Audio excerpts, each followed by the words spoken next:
Selamat pagi dan salam sejahtera diucapkan kepada rakan-rakan sekalian. Hari ini saya akan memulakan pembentangan kami yang bertajuk Jejak Etika dan Peradaban, yaitu perbandingan antara tamadun Cina dan tamadun Rom. Pembentangan ini akan membawa kita menelusuri bagaimana dua tamadun agung dunia ini membentuk sistem moral, nilai, dan peradaban yang bukan sahaja mempengaruhi sejarah manusia, tetapi turut meninggalkan kesan yang masih dapat dilihat pada zaman moden hari ini. Next.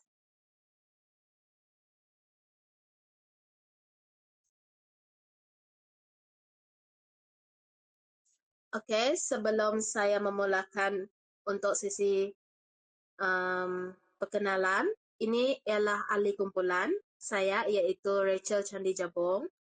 Kedua adalah Fiona Jen iaitu saya sendiri. Ketiga ialah Goh Yen Siang. Yang keempat ialah Amelia Allen dan kelima adalah Patricia Narajon.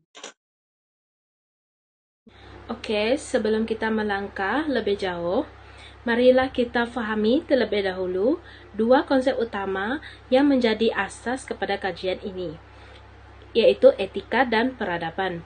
Etika boleh difahami sebagai prinsip moral yang membimbing manusia untuk membezakan antara yang betul dan yang salah, serta ia dapat menentukan bagaimana seseorang itu seharusnya bertingkah laku dalam masyarakat. Dalam konteks tamadun, etika berfungsi sebagai panduan tingkah laku sosial yang memastikan keharmonian dan juga kestabilan dapat dikekalkan. Manakala peradaban pula merujuk kepada tahap kemajuan sesebuah masyarakat dari segi sosial, budaya, politik, dan institusi. Ia menggambarkan bagaimana sesuatu masyarakat membangunkan sistem nilai, ilmu pengetahuan, dan juga struktur pertahanan yang tersusun. Perbandingan ini adalah untuk menganalisis bagaimana etika dalam masyarakat berhierarki seperti tamadun Cina yang menekankan moral dan nilai kekeluargaan, berbeza dengan etika dalam tamadun Rom yang berasaskan undang-undang dan tanggungjawab sivik terhadap negara. Melalui perbandingan ini, kita dapat lihat bagaimana setiap tamadun mempunyai asas moral yang unik dalam membentuk identiti, kestabilan politik serta kemajuan sosial mereka.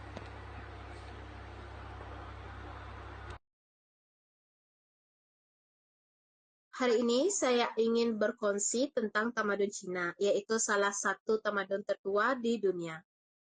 Tamadun Cina bermula di lembah Sungai Huanghe atau dikenali sebagai Sungai Kuning, kira-kira lebih 4,000 tahun dahulu.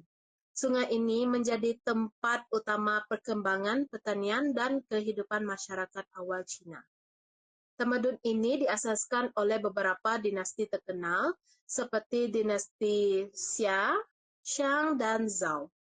Setiap dinasti memainkan peranan penting dalam membangunkan sistem politik, sosial, dan ekonomi Cina. Orang Cina juga sangat menitikberatkan nilai Konfusianisme, Taoisme, dan Legisme dalam kehidupan seharian mereka. Nilai-nilai seperti hormat kepada ibu bapa, tanggungjawab, dan kerja keras menjadi asas kepada budaya Cina hingga kini. Dalam bidang sains dan teknologi, masyarakat Cina telah mencipta banyak penemuan penting seperti kompas, kertas, mensiu, dan percetakan yang kemudian tersebar ke seluruh dunia. Jadi, pendek kata, tamadun Cina merupakan tamadun yang kaya dengan sejarah, budaya, dan nilai moral yang tinggi. Sumbangan mereka mempengaruhi dunia moden pada hari ini. Sekian saja.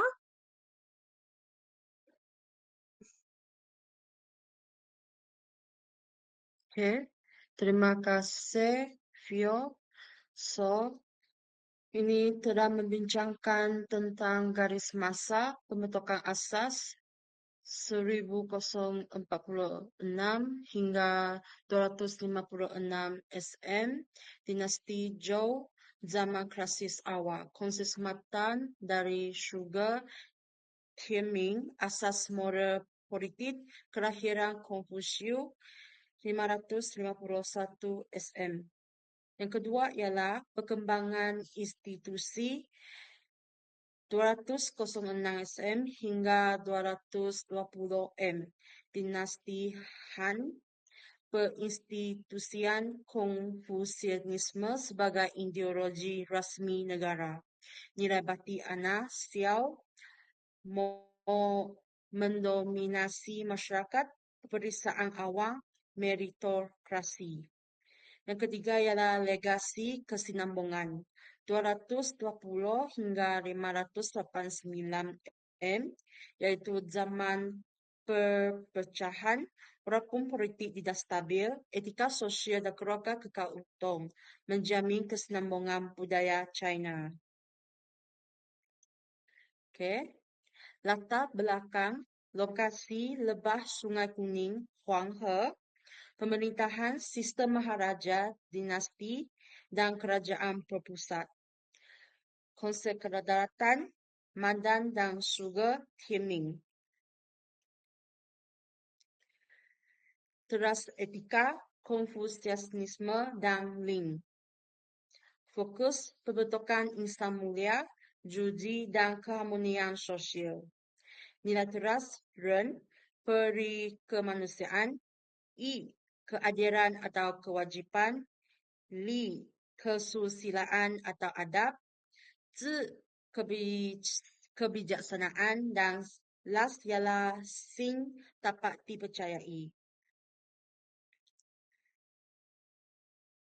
Dengan itu, etika sosial bakti anak Xiao, hierarki, konsep 5 hubungan asas Wang Luan adalah pasti etika. Nilai utama bakti anak Xiao, tanggungjawab mutlak kepada ibu bapa dan orang tua. Ini pembentangan saya.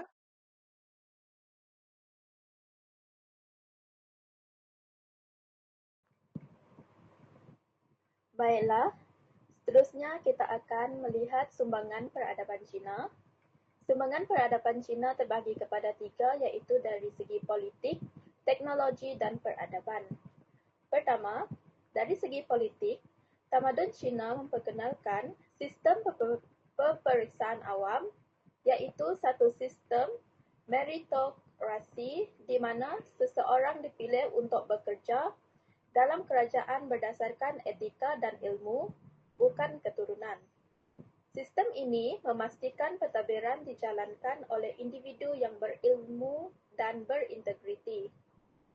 Kedua, iaitu dari aspek teknologi, tamadun Cina terkenal dengan 4 ciptaan agung, iaitu kompas, kertas, percetakan, dan serbuk letupan.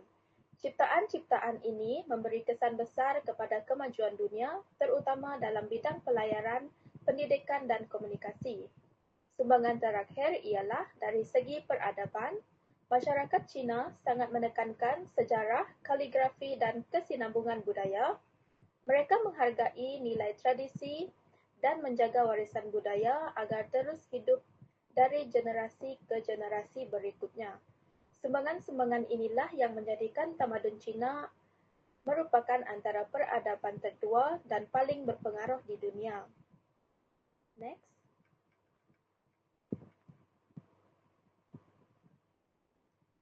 Di sini kita akan melihat kesimpulan ringkas. Teras etika tamadun Cina berpusat pada kumpulan, hierarki, dan adab sopan yang dikenali sebagai Li. Nilai ini penting kerana ia membentuk cara masyarakat berinteraksi dan menjaga keharmonian. Kestabilan politik pula bergantung pada ideologi moral yang sama. Apabila rakyat berkongsi nilai dan etika yang seragam, kerajaan jadi lebih stabil dan masyarakat boleh berfungsi dengan teratur. Itu yang menjadikan peradaban Cina kekal kukuh dan berpengaruh sepanjang sejarah. Next.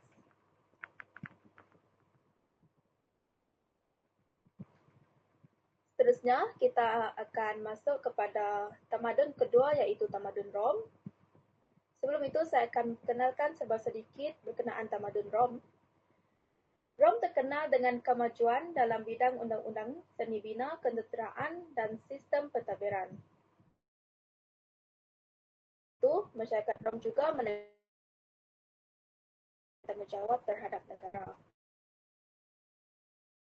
Selain itu, tamadun Rom ini merupakan tamadun agung dunia Itali. Tamadun ini berkembang daripada sebuah kerajaan kecil menjadi empayar besar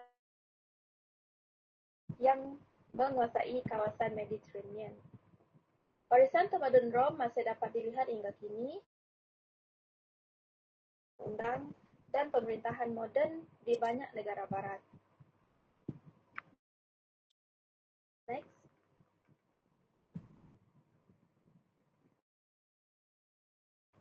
Kita akan melihat garis masa perkembangan tamadun Rom. Pertama, pada zaman Republik sekitar tahun 509 hingga 27 sebelum Masihi, Rom membentuk sistem politik dan undang-undang yang tersusun. Ketika ini juga muncul etika sivil dan undang-undang 12 jadual ataupun dikenali sebagai 12 tables yang menjadi asas keadilan dan hak rakyat. Seterusnya, iaitu pada zaman Empire awal dan puncak antara 27 sebelum Masihi hingga 180 Masihi, Rom telah mencapai kemuncak kegemilangan. Pemerintahan berada di bawah maharaja yang kuat seperti Augustus dan empayar berkembang luas hingga meliputi Eropah, Asia dan Afrika Utara. Pada zaman kemerosotan dan kejatuhan barat, yaitu dari 180 hingga 476 Masihi, nilai sivil dan undang-undang Rom mula merosot. Empayar Rom Barat dan Empayar Rom Timur. Walaupun Rom dan pentadbiran mereka masih mempengaruhi dunia moden hingga kini. Terima kasih.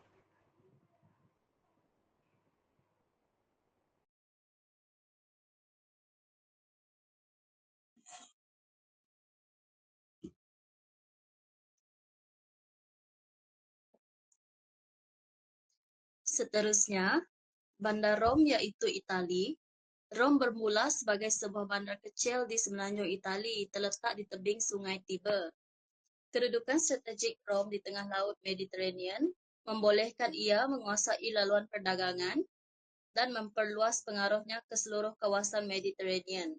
Akhirnya Rom berkembang daripada sebuah bandar kepada sebuah empayar Mediterranean yang meliputi Eropah, Afrika Utara, dan Asia Barat.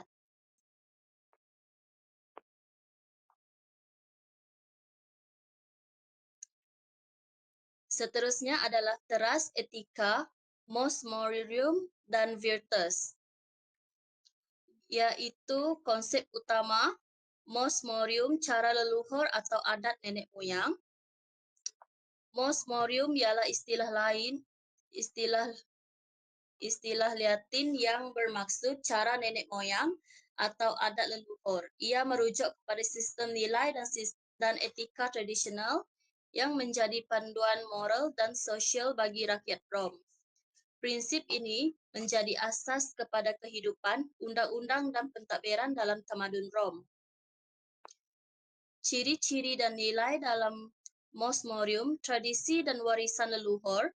Rakyat Rom percaya bahawa kekuatan dan kepercayaan mereka berpunca daripada menghormati serta mengekalkan adat dan nilai nenek moyang.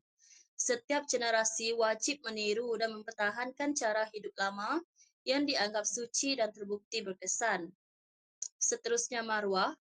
Maruah diri dan keluarga amat penting apabila seseorang warga negara perlu menjaga nama baiknya melalui tindakan yang berani, jujur dan bertanggungjawab terhadap masyarakat serta negara. Ketaatan dan kesetiaan, yaitu pitas dan fides. Pitas bermaksud kesetiaan dan tanggungjawab terhadap dewa, keluarga dan negara. Fides pula bermaksud kepercayaan dan kejujuran, yaitu merupakan asas kepada hubungan sosial, politik, dan ketenteraan. Seterusnya ialah disiplin dan tanggung jawab awam, gravitas dan virtus. Gravitas merupakan keseriusan dan ketekunan dalam melaksanakan tanggung jawab, manakala virtus pula keberanian dan kekuatan moral, khususnya dalam perkhidmatan kepada negara, terutama dalam bidang ketenteraan. Next. Oke. Seterusnya adalah etika sivik dan undang-undang. Nilai teras, sifat yang diperlukan untuk kejayaan awam. Nilai teras bermaksud perkataan virtus, berasal daripada perkataan Latin, vir yang bermaksud lelaki. Oleh itu, virtus pada asalnya membawa makna sifat-sifat unggul yang menunjukkan kejantanan, keberanian, dan kehormatan diri. Dalam konteks tamadun Rom, virtus dianggap sebagai nilai moral utama yang wajib dimiliki oleh setiap warga negara. Ciri-ciri utama virtus adalah keberanian. Keberanian dalam menghadapi bahaya, mempertahankan negara, dan melindungi kehormatan keluarga serta masyarakat. Nilai ini amat dihargai dalam kalangan tentera Rom dan pemimpin awam. Seterusnya adalah disiplin. Disiplin ialah mengawal diri, mematuhi arahan, dan berpegang pada tanggung jawab. Yang seterusnya adalah ketekunan dan keteguhan moral. Individu yang mempunyai virtus mesti tabah menghadapi kesusahan serta jujur dalam tindakan dan keputusan. Seterusnya, manakala dalam etika pribadi pula, etika pribadi dalam tamadun Rom, etika pribadi bagi orang Rom berpaksikan kepada maruah, kejujuran, dan belas kasihan. Nilai-nilai ini mencerminkan kepribadian moral dan kehormatan sosial yang dipegang oleh setiap warga negara, khususnya golongan pemimpin dan tentera. Yang pertama yaitu dignitas, yaitu kehormatan diri. Dignitas bermaksud maruah, kehormatan dan harga seseorang individu. Ia diperoleh melalui tindakan yang mulia, sumbangan kepada negara, dan reputasi baik dalam masyarakat. Ciri-cirinya adalah menjaga nama baik diri dan keluarga, melaksanakan tugas awam dengan penuh tanggung jawab dan integriti, tidak melakukan perkara yang memalukan atau menjatuhkan imej diri. Veritas pula kejujuran. Veritas bermaksud kebenaran dan kejujuran. Nilai ini menuntut seseorang untuk berkata benar, menepati janji, dan bersikap tulus dalam perhubungan sosial serta urusan awam. Ciri-cirinya ialah tidak menipu atau menyembunyikan kebenaran, mengamalkan ketulusan dalam pentadbiran dan perdagangan. Dan akhir sekali adalah menjunjung nilai keadilan berdasarkan fakta dan bukti. Seterusnya, clementia bermaksud sifat belas kasihan, pengampunan, dan kemanusiaan terhadap orang lain. Ia dianggap sebagai sifat mulia seorang pemimpin yang berkuasa.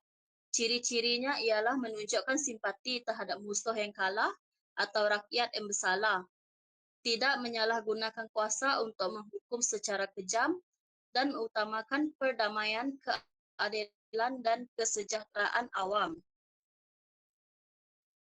Manakala untuk etika awam yaitu kenegaraan.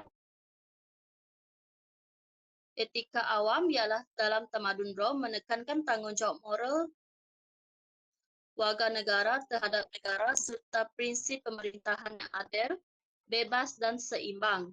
Nilai-nilai ini membentuk asas kepada undang-undang, politik, dan struktur sosial Rom. Justitia yaitu keadilan, bermaksud keadilan untuk memberikan hak kepada setiap individu secara saksama dan mengikut undang-undang. Ciri-cirinya ialah menghormati hak setiap rakyat tanpa mengira status. Pemerintah dan hakim perlu membuat keputusan berdasarkan undang-undang dan kepentingan pribadi. Yang kedua ialah libertas, yaitu kebebasan warga negara. Libertas bermaksud kebebasan, terutama kebebasan politik dan hak rakyat untuk bersuara dalam urusan negara. Dalam zaman Republik Rom, libertas dianggap sebagai simbol identiti rakyat Rom yang bebas daripada penindasan raja atau tirani.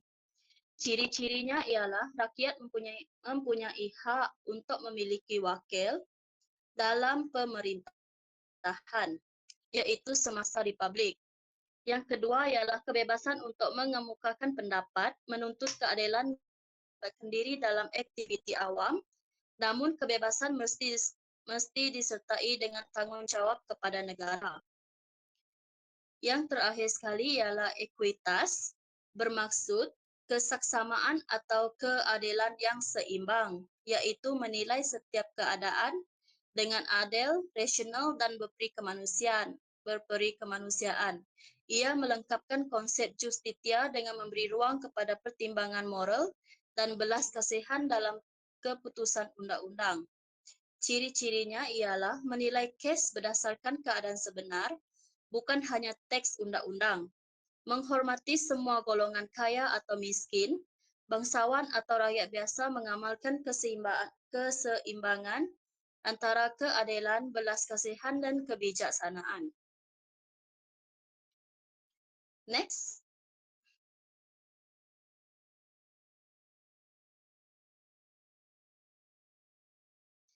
Seterusnya adalah sumbangan penduduk Rom.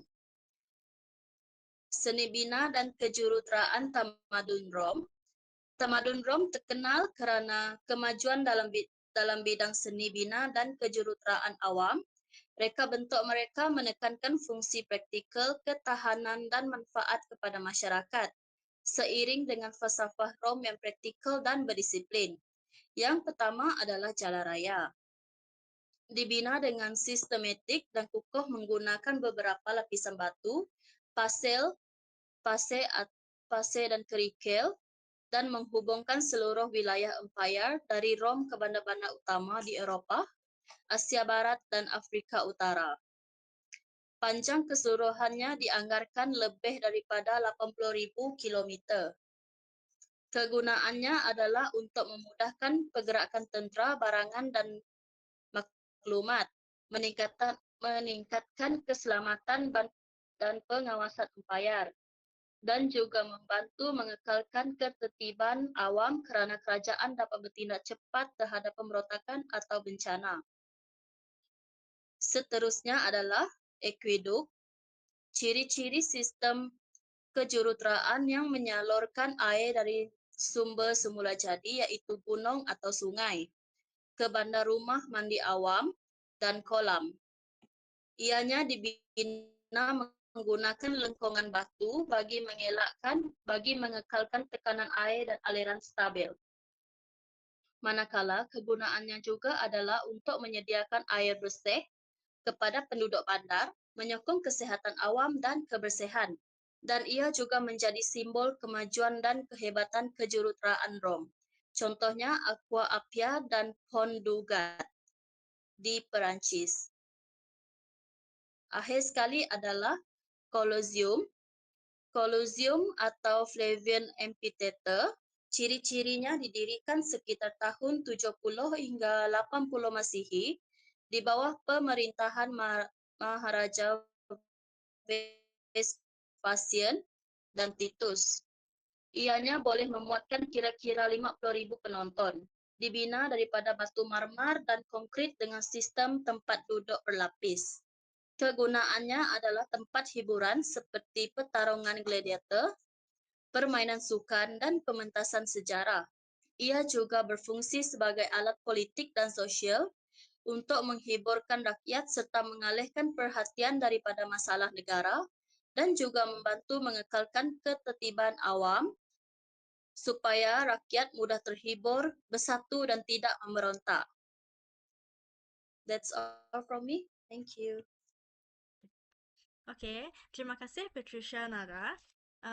Daripada pembandingan ini, kita dapat simpulkan bahawa teras etika Rom berpusat pada undang-undang, kewarganegaraan dan ketenteraan. Mereka sangat menekankan sistem yang teratur bagi memastikan empayar kekal kuat dan stabil. Kunci kejayaan tamadun Rom ialah keupayaan mentadbir empayar yang luas melalui sistem pentadbiran yang cekap dan berdisiplin. Dengan undang-undang yang tersusun, mereka dapat mengekalkan kekuatan politik dan ketenteraan selama berabad-abad. Slide seterusnya.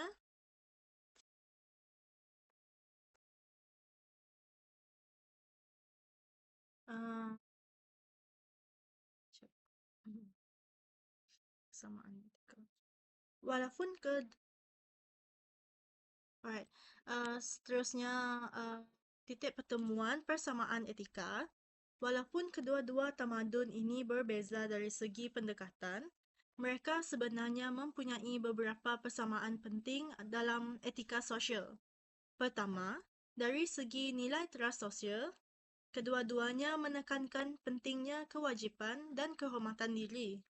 Dalam tamadun Cina, ini disebut sebagai yi, iaitu kewajipan moral, manakala dalam tamadun Rom dikenali sebagai virtus, iaitu keberanian dan marah diri. Kedua dari segi hierarki sosial, walaupun struktur mereka berbeza, kedua-duanya mempunyai sistem hierarki yang jelas. Cina dipimpin oleh Maharaja sebagai simbol tertinggi kuasa moral, manakala Rom mempunyai sistem senator dan warga negara sebagai tulang belakang politik. Ketiga, kedua-dua tamadun sangat menekankan disiplin diri dan kepatuhan terhadap sistem sosial. Mereka percaya bahawa kejayaan sesebuah masyarakat bergantung pada keupayaan rakyatnya untuk berdisiplin dan mematuhi peraturan. Slide seterusnya.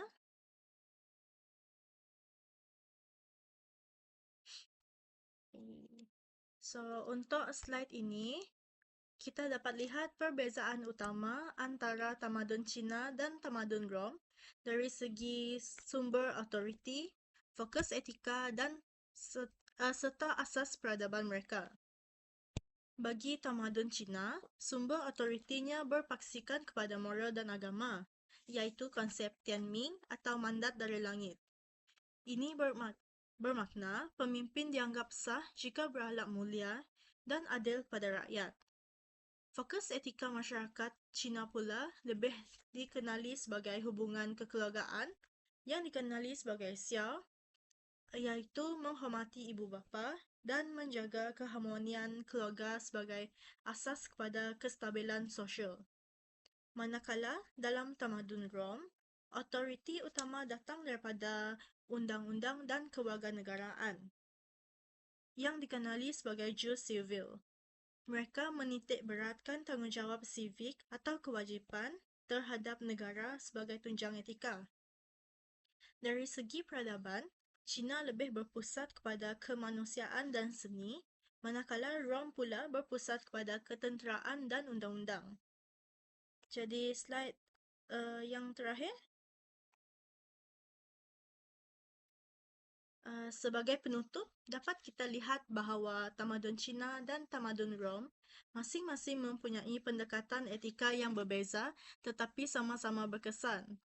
Tamadun Cina menekankan etika sosial dan moral untuk mencapai kestabilan dalaman, iaitu keharmonian dalam keluarga dan masyarakat. Sementara itu, tamadun Rom pula menekankan etika undang-undang dan ketenteraan untuk mengekalkan penguasaan luaran serta kestabilan empayar. Kedua-dua pendekatan ini berjaya melahirkan tamadun yang besar dan berpengaruh dalam sejarah dunia, menunjukkan bahawa etika, sama ada sosial atau undang-undang, memainkan peranan penting dalam membina sesebuah tamadun yang berjaya. Jadi itu saja daripada saya. Sekian, terima kasih. Slide seterusnya.